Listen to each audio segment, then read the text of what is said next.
ओम गणपते नमः. श्री स्वामी समर्थ.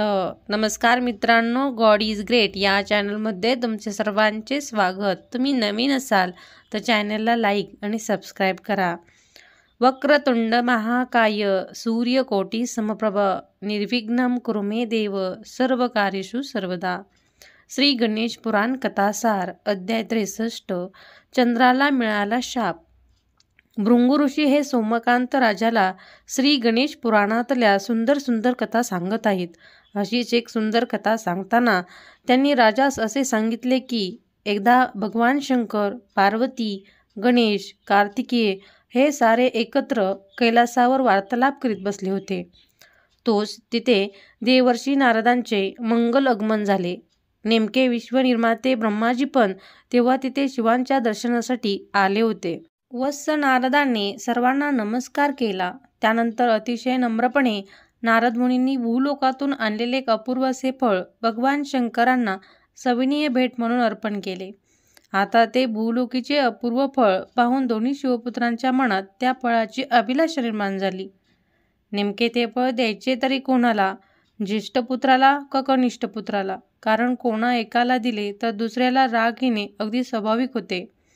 त्यामुळे हा निर्णय स्वतः न घेता तो ब्रह्माजींच्या सल्ल्याने घ्यावा असा भगवान शिवांनी विचार केला. त्यांनी तो निर्णय ब्रह्माजींना विचारला. त्यांनी शास्त्राचा आधार घेत ते फळ कार्तिकेयास द्यावे असा निर्णय दिला. त्यामुळे साहजिकच गणेश हा ब्रह्माजीवर नाराज झाला. त्याला त्यांचा राग आला, पण त्यावेळी त्याने कोणतीच प्रतिक्रिया व्यक्त केली नाही. ब्रह्माजी शिवदर्शन, भेट, पाहुणचार आणि वार्तालाप करून आपल्या सत्यलोकी परत गेले.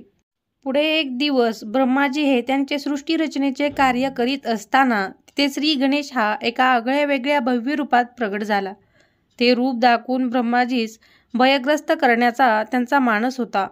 गणेशाचे ते रूप पाहून मी घाबरून गेलो. मला माझे कार्य सुचत नाही. हे बुद्धिदात्या, तू तुझे रूप आवर, मला मंगल दर्शन दे.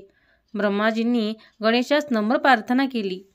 त्या दिवशीच्या निर्णयाबद्दल क्षमा मागितली. तेव्हा गणेश लंबोदर, शुक्रकर्ण, वक्रतुंड अन मूषक वाहन या रूपात पुन्हा प्रकट झाले. त्यांचे ते मोठे पोट, सुपासारखे कान, वाकडी सोंड आणि वाहन म्हणून असलेला छोटा उंदीर या सर्वांकडे पाहून गणेशाच्या त्या रूपाचा चंद्राने उपहास केला. तो हसून त्यांची चेष्टा करू लागला. चंद्राच्या या अशा वागण्याचा गणेशाला राग आला. त्याने रागाच्या भरात चंद्रास असा शाप दिला की तू माझ्या रूपाची कुचेष्टा करून मला हसलास, तू माझा अपमान केलास, म्हणून मी तुला शाप देतो की त्रैलोकात कोणीही तुझे तोंड पाहणार नाही. जो तुझे तोंड पाहिल त्याच्यावर चोरीसारखा भयंकर आळ येईल. त्याला अनेक दुःख यातना भोगाव्या लागतील. गणेशाने हा शाप चंद्रास दिला आणि तो निघून गेला. त्या क्षणापासून चंद्राचे मुख काळवंडू लागले. त्याचे सौंदर्य लोप पावले. त्यामुळे आपले तोंड आता कोणीच पाहणार नाही म्हणून चंद्र दूर एका ठिकाणी जाऊन लपून बसला. परिणामी सृष्टीत रात्रीच्या वेळी चंद्राचा प्रकाश पडत नसल्याने काळोख वाढलं. अंधाराबरोबरच पाप कर्मे देखील वाढली. या सगळ्याने व चंद्रास गणेशाने शाप दिला आहे या वार्तेने सर्व देवदेवता काळजीत पडल्या. सगळ्यांनी एकत्र येऊन श्री गणेशाची भेट घेतली. चंद्राच्या हातून घडलेल्या अपराधाबद्दल गणपतीची क्षमा मागितली. चंद्रास उशाप द्यावा, सृष्टिकार्य निर्विघ्न करावे अशी विनवणी केली. तेव्हा देवदेवतांनी केलेली स्तुती, प्रार्थना, विनंती, क्षमायाचना याने प्रसन्न झालेल्या वरद विनायकाने चंद्रास अशी कोणाची कधी उपेक्षा करू नको असे समजावीत त्याला उशाप दिला. चंद्रास उशाप देत गणेश म्हणाला, चंद्रा, मी तुला असा उशाप देतो की लोक फक्त भाद्रपद शुद्ध चतुर्थीस तुझे तोंड पाहणार नाहीत. त्या दिवशी जे लोक तुझे तोंड पाहतील त्यांच्यावर चोरीचा भयंकर आळ येईल. त्या व्यक्तीस अनेक दुःख, संकटे यांना सामोरे जावे लागले. हा उशाप ऐकून चंद्रासह सर्व देवांना अत्यंत आनंद झाला. देवांचा राजा इंद्र ह्याने चंद्रास आपल्याकडे बोलावून घेतले.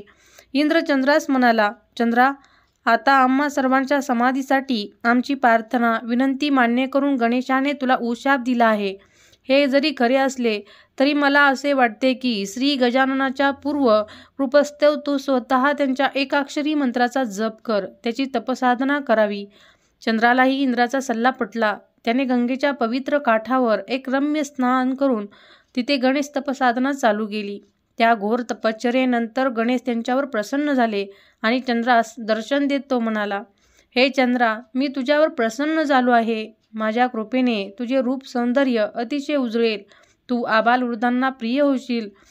प्रत्येक संकष्टी अन अंगारकी चतुर्थीला माझी पूजा नैवेद्य करण्यासाठी लोक तुझे दर्शन घेतील. तसेच तुझ्या या तपस्वेतून तू माझ्याप्रती दाखवलेला समर्पित भाव पाहून मी माझ्या मस्तकावर तुझे एक चंद्रकोर धारण करीन. त्यावरून लोक मला भालचंद्र या नावाने संबोधू लागतील. आणि हे सोमकांता, त्या दिवसापासून चंद्र अधिकच उजळू लागला.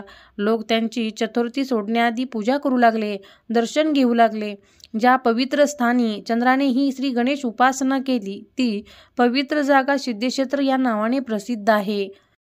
पुढील अध्याय पुढील व्हिडिओमध्ये. व्हिडिओ आवडल्यास चॅनलला लाईक आणि सबस्क्राईब करा. धन्यवाद.